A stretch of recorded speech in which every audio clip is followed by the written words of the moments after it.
The label assemblies command will create a label containing the name of an assembly and place the label above the assembly in model space.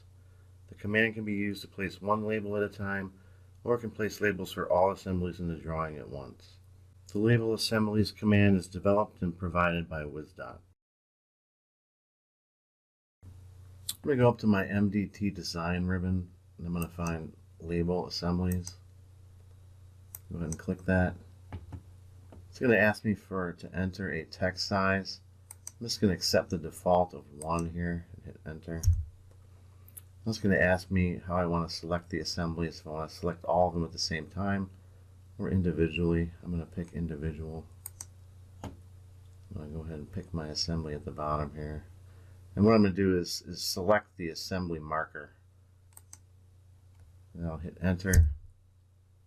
If we zoom in here, we can see it placed a label just above the assembly marker with the name of the assembly. Let's try that again.